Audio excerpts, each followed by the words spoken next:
যাত্রীদের চাপ মোকাবেলায় ঢাকা-সিলেট-ঢাকা রুটে নতুন এক জোড়া বিরতিহীন ট্রেন চালু করছে সরকার। এরই মধ্যে টাঙ্গুয়ার এক্সপ্রেস নামে নতুন এই ট্রেন সার্ভিস চালুর অনুমোদন দেওয়া হয়েছে।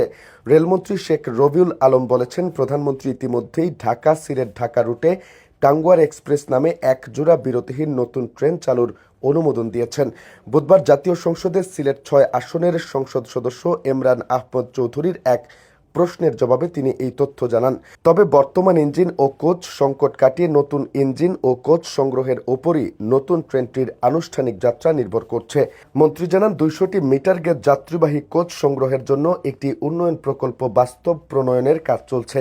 পাশাপাশি রেলওয়ের সক্ষমতা বৃদ্ধি প্রকল্পের আওতায় এশীয় অবকাঠামো বিনিয়োগ ব্যাংকের অর্থায়নে ৩০টি metre gauge diesel electric locomotive সংগ্রহের জন্য পৃথক একটি ডিপিপির অনুমোদন প্রক্রিয়াধীন রয়েছে।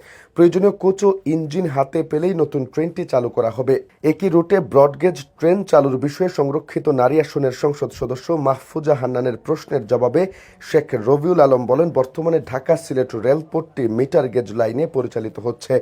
ভবিষ্যতে এর রেলপথকে ডুয়েল গেজ বা ব্রডগেজে উন্নীত করা হলে এবং প্রয়োজনীয় রোলিং স্টক সংগ্রহ করা গেলে ব্রডগেজ যাত্রীবাহী ট্রেন চালুর বিষয়টি বিবেচনা করা হবে। এ সময় দেশের বিভিন্ন অঞ্চলে রেলওয়ের উন্নয়ন ও আধুনিকায়নে সরকারের নেওয়া বিভিন্ন উদ্যোগ তুলে ধরেন মন্ত্রী।